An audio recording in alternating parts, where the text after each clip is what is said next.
championship. My bad. They lost the world championship when they were favored after that 15-1 season. Like the deal, man. Both parties involved, I guess. I don't know. It depends what his role was going to be in Minnesota. I mean, this is the same thing. Look, they're just swapping players, man. They're just swapping players. Khalil, fucking Mike Rimmers, back and forth. It's tough to tell.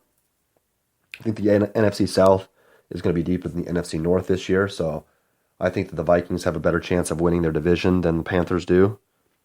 Only because there's only one other team there's two. I guess there's two teams I could say doing it. And the Saints won't win the division, so there's really only two teams that could win the division in the South as well. Atlanta, though, was in the Super Bowl, and Tampa Bay looks fucking vicious. So, I mean, it's a tough one to punch in the South as far as that's concerned. I don't know how I like it. But better, might as well do it, though. I mean, better off than not. Brandon LaFleur. Coming back to the Bengals. He's a pretty good receiver, not a great receiver. Big, can make catches, good hands. Going back to the Bengals, I like it. The Bengals have to do something. They need to regain some explosiveness that they had 2-3 years ago. They need to start running the football a little bit. I don't know how the best combination of Giovanni Bernard and Jeremy Stevens, I don't know how that shit didn't play out fucking fantastically last year, but it didn't. Maybe they should have spent money on linemen, actually, offensive linemen. They let a couple go. I mean, that's probably a mistake. I guess they'll be addressing that in 38 days, but I like the pickup of LaFleur, or the bring back of LaFleur. You might as well, man, especially if it doesn't cost too much money there. Vernon Davis going back to Washington, 3 years, $15 million. We already talked about it. Love that. As a 49ers fan, Vernon Davis has always been somebody who I was always liked, man. Super productive. Tough, smart, a leader, good person. Definitely a valuable player I like to pick up, or the bring back again there for Washington. A couple of more running backs available. Kristen Michael, D'Angelo Williams. I think they're both pretty good running backs. They're available. Kind of weird there. Devin Taylor, what a big D end, or not really a big, but a tall, 6'7", 275. He's available there. Malcolm Smith. He signed with the Niners. I love it. 5 years, $26.5 million. Ooh. I don't know about that. That's $5 million a year. Actually, that's not too bad. I'll take it. We need more defense there. I like Malcolm Smith. Obviously, the Super Bowl MVP, pick six, Super Bowl, whatever number that was, 48. Good for you. That's a good pick up there. I love the Niners. Woo! Terrell McClain is what I said. Defensive tackle, Dallas Cowboys. He basically played really well last year after kind of being a nobody forever. He's going to be going to cross-division rivals, the Washington Redskins. I like the pickup there. They're going to they lose Baker, but they're going to try to move people around a little bit, boost the offensive line or the defensive line. 4 years, $21 million. It's a lot to shell out for him, I feel like. Actually, really not. I mean, I guess I'd rather have Malcolm Smith than Terrell McClain. Jesus, did I just say that? I'd rather have Malcolm Smith than Terrell McClain. And it looks like they're both getting about the same price, but of course you need different places, different people you go. Or you need different people, different places you go. But yeah, good pickup for Washington. If you want to take the next step forward, it looks like you're going to be bringing Kirk Cousins back. I hope you do something at wide receiver other than Terrell Pryor. Because you weren't a terribly explosive downfield team last year either. And now that you lose your most explosive downfield, I love Terrell Pryor. I actually like him better than Deshaun Jackson, but still, I mean, you got to get some more big play. All righty, we move on. Number 95 player, Carl Klug, defensive end, Tennessee Titans. Sort of a small guy for an interior, 3-4 pass rusher, but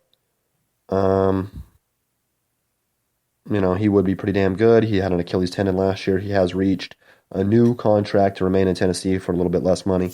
I like the pickup for both players. I like coming off of that big injury, I like that you're going to stay put. And I like that the team still agrees that you're, somebody that they want to keep around. I love that. Actually, I really like that play right there for Tennessee. Carl Klug coming back.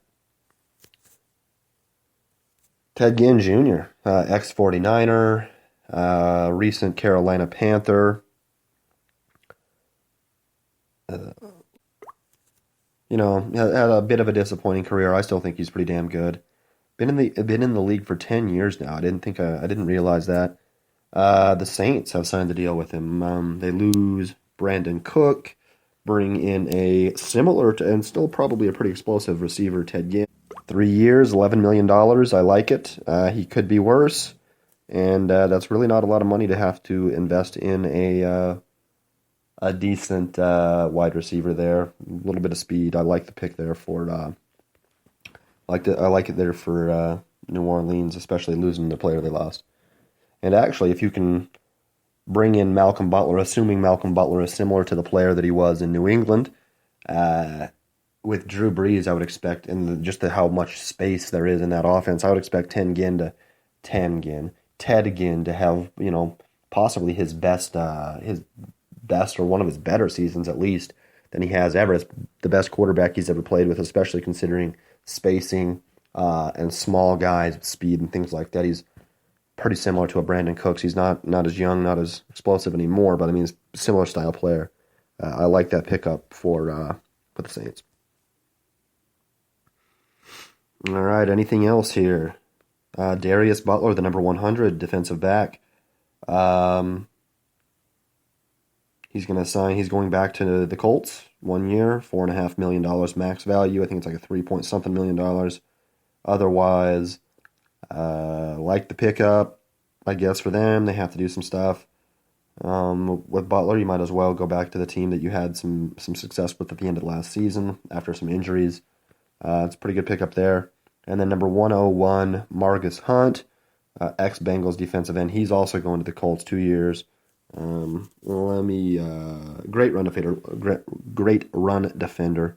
Let me check the ducats he's getting paid here. 2 years, $4 million. Love it.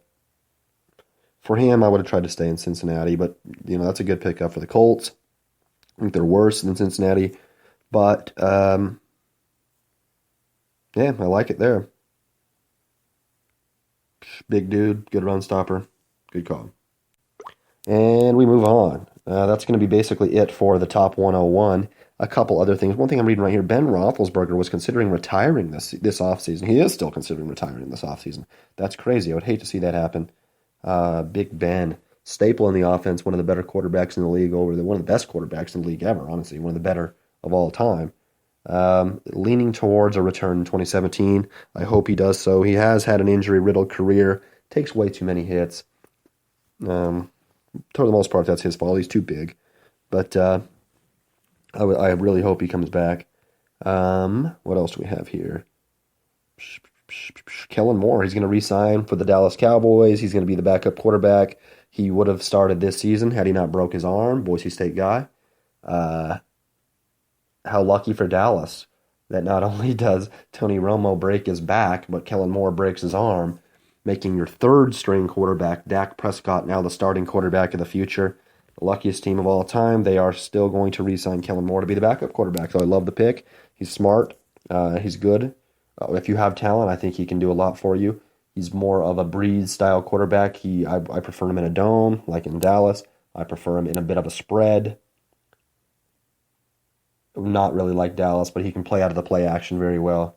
I like that pickup, or the bring back for them. And a couple other things here. Chase Daniel, he's going to be visiting the Jets today, possibly to replace Fitzpatrick. I guess that's a good idea. I'm not super 100% sure. Kind of is what it is. Some people get what they give. Yep. Oh, yeah, beast mode. Marshawn Lynch talks about possible comeback. Let me click this motherfucker right quick.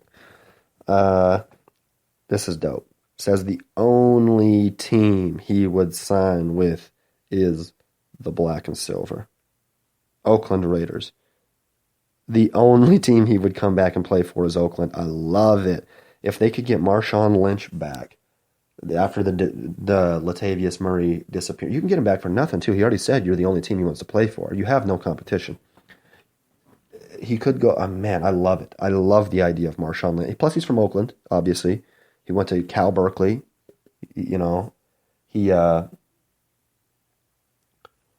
I love it. I love the pickup there, especially with the wide receiver. This is going to be a killer roster if they can get Beast Mode back. And it looks like the Raiders are interested. That's kind of why they had let go, not why they had let go Latavius Murray, but they were looking for more players, which is crazy to me. I love Latavius Murray, but beast mode coming back. I love it, and I'm going to go ahead and predict that he will play for the Oakland Raiders this season. Mark it down. Mark that shit down. Put it on wax. Alrighty. And let's look at the best available free agents left for Week 3. This is I'm actually just going to read this off of an article by Gary Davenport, an NFL analyst at BleacherReport.com. I'm just going to use his thing here, and I'll talk about it myself. I'm not really going to read his stuff too much, but I'm going to use his list. Number 1, he has 11 players. I like it. Number one on the list, defensive tackle, New York Giants, Jonathan Hankins. Great run stopper, not a fantastic pass rusher, but huge in the middle. Pretty impressive gut. I like what he does. Any team, in need of a defensive tackle, he should probably be the first person that you call up. Really good there. The Giants should really consider bringing him back if they can do so on a budget. And since we're in Week 3, you might think that it's probably not too impossible there. Austin Pastor, damn good right tackle for Cleveland last year. They let him go. They bring in Treader. They make Kevin Zeitler the highest paid guard in NFL history. Sort of a weird thing there. Zeitler is 26 years old. A good right tackle, not the thing that the majority of people want, unless you have a left-handed quarterback. Which, how many are there? There's Kellen Moore. There's none right now that are starting, as far as I know. Good pickup though, man. You could have a long-term, a team like a Seattle Seahawks, a team like a New England Patriots, or even a Packers. You can bring somebody back that way. That would be a big pickup for them. The number 3 player, he has Ryan Clady. Really good left tackle there. 30 years old, been to 4 Pro Bowls. He had 1,100 snaps in 2012 and allowed only 1 sack. Incredible. He hasn't been that good lately. Not a top 50 in the professional football rankings there last season, but still a damn productive player. Damn, Russell Okung is the highest paid tackle in fucking NFL right now. That's crazy. But yeah, Ryan Clady's still available. Brandon Flowers, man. He was one of the better cornerbacks for a long time, actually. He's 31 years old now, though. Hasn't had a great last 2 seasons. Man, I am going to steal some of these fucking quotes here. He's only played 16 games 1 season in his career. That's why he's being let go by the Chargers. But during the games he played, according to the PFF, he was better than Tremaine Johnson on the Rams, better than Logan Ryan, who just signed that $10 million per year contract with the Tennessee Titans, and he played better than Stephon Gilmore, who was the number 6 overall player in the top 101, and just signed a $40 million in guarantees deal with New England. I think Brandon Flowers has a shitload of potential there. I'd love to see him in San Francisco, funny looking red and gold. Good pick up there. Elvis Dumerville, man. Another player who has had a pretty damn career, a pretty damn good career, getting a little bit older. And he has 99 career sacks, which basically makes him one of the 32 best pass rushers of all time. That's pretty sweet. Not on the field a lot, 33 years old, but according to Pro Football Focus, and he didn't play a lot of snaps. He had 275 snaps last year, which might be what you're getting him.